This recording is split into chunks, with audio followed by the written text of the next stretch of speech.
Okay, are you ready, Summer? Yeah, I am.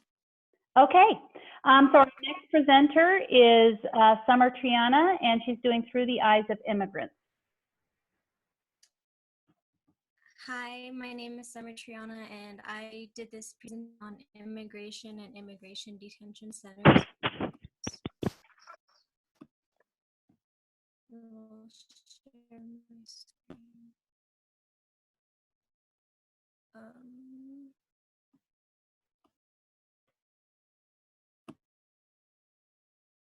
Okay. Copeland, can you guys see me? Yep, you're good. Making sure.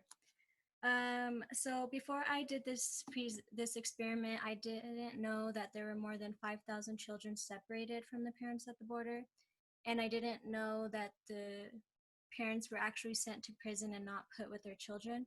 The children are put in a separate facility, and they're put in cages.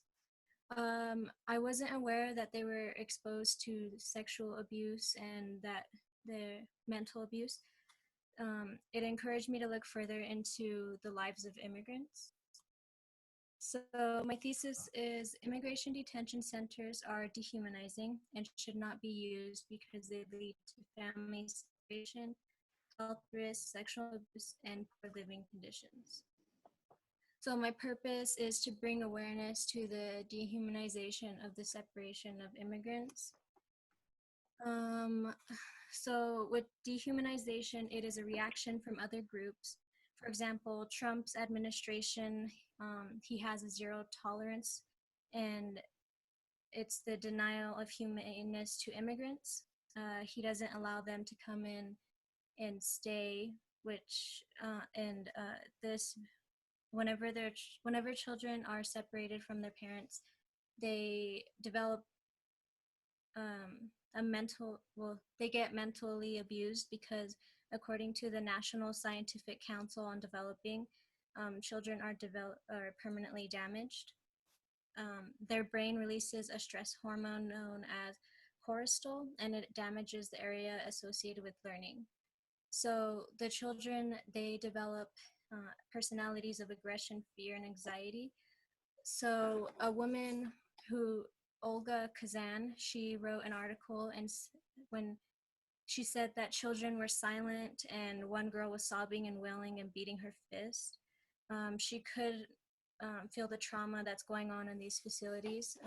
The child start developed aggression because she was separated from her mother.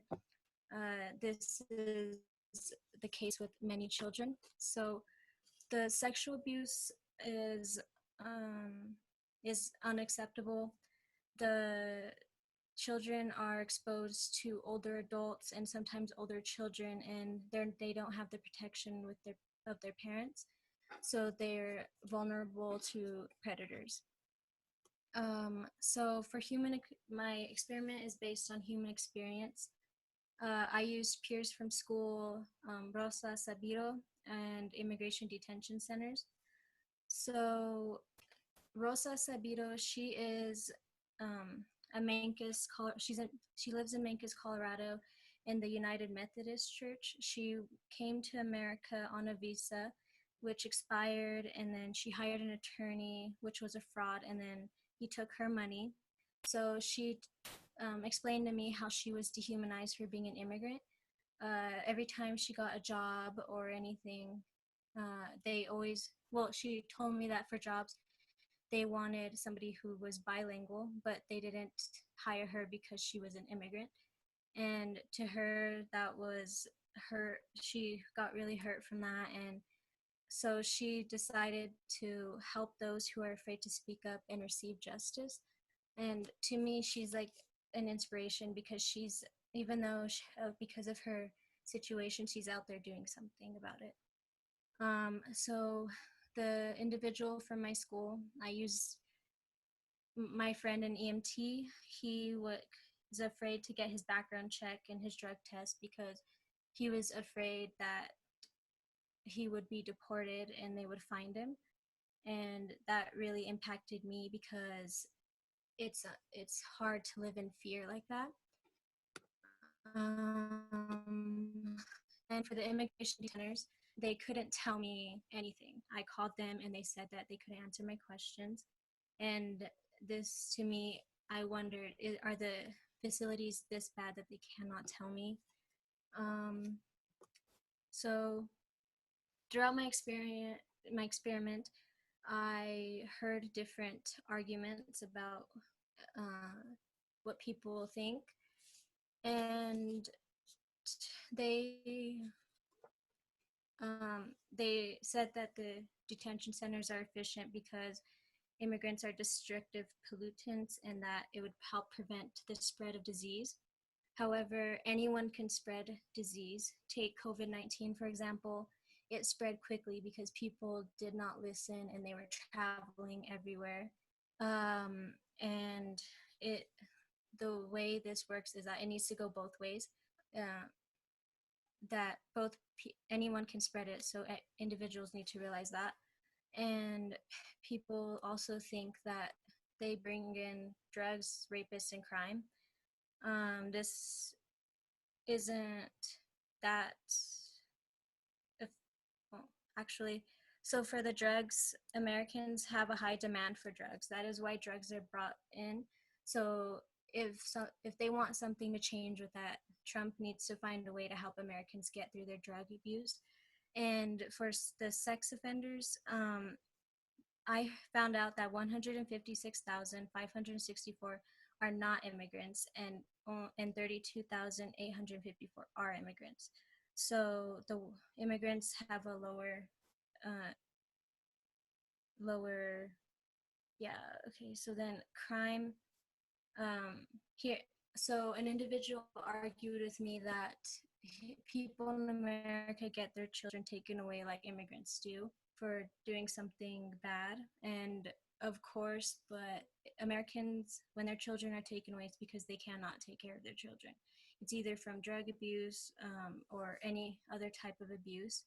But immigrants brought their children in to help them get a better future, and they're trying to take care of them. So I believe that children should not be separated because the parents are trying to help them. So what changed? My point of view changed. I so I believe that it can keep the America population under control, and it can prevent an overload of people coming in.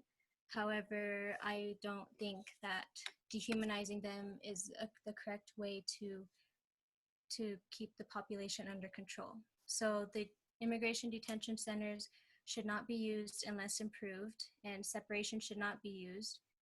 I believe that immigrants deserve better treatment because their experiences can be traumatic. Children should not be punished for their parents' actions. So I myself cannot change the way things work, but I can bring awareness to help change happen. I believe that locking children in cages and keeping them from their parents is not acceptable.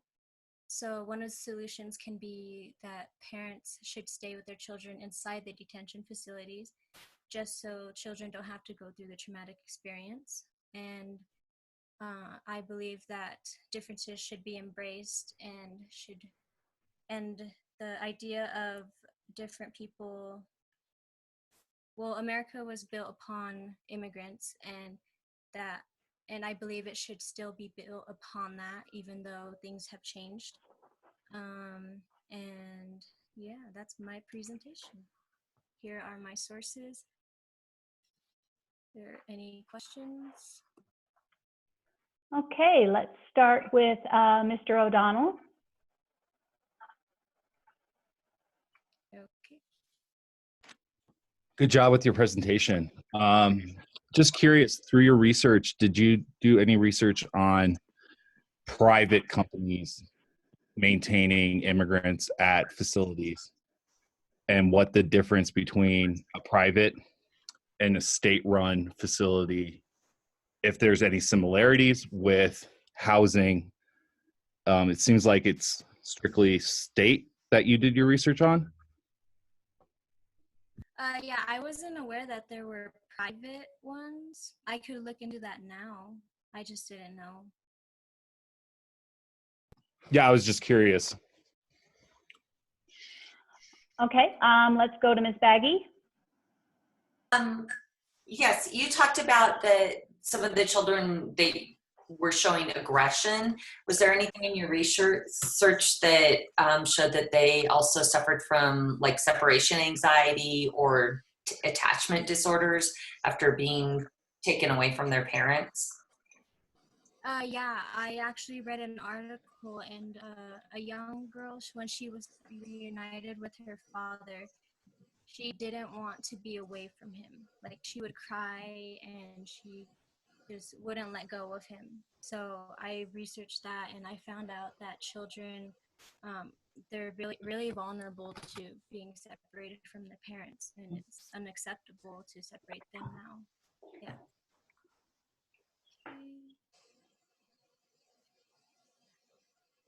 Okay, let's go to Ms. Weisenbaker.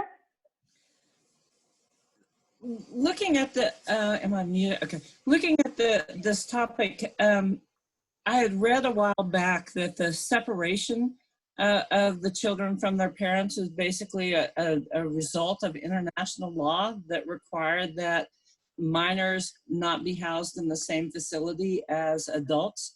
And so, if that's the case, how do you reunite them with their families, but not reunite them in the same facility with other adults? That's really what we're trying to protect them from. Well, wait, can you repeat that? It kind of cut out. I'm sorry.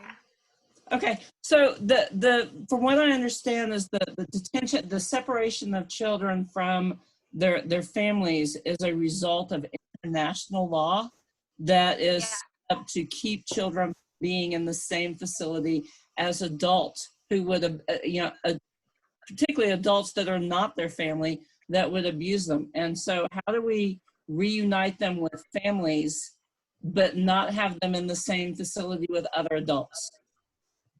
Well, I think that they should hold the adults in the same building, like the parents, and then just have like like daily visits with them. Because if they're put with, and I believe that they should do 8 years too, because children that were really young were also getting sexually abused by older children. So I believe it all depends on where the children are put.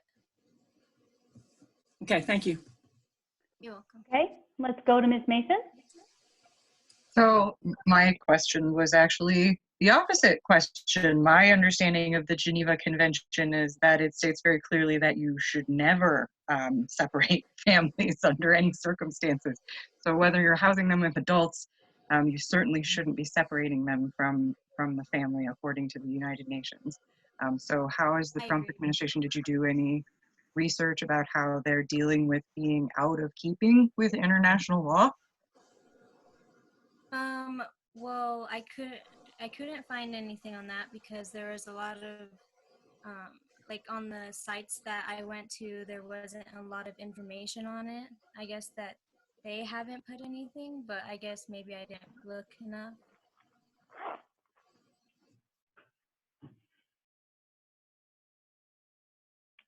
Okay, any other questions?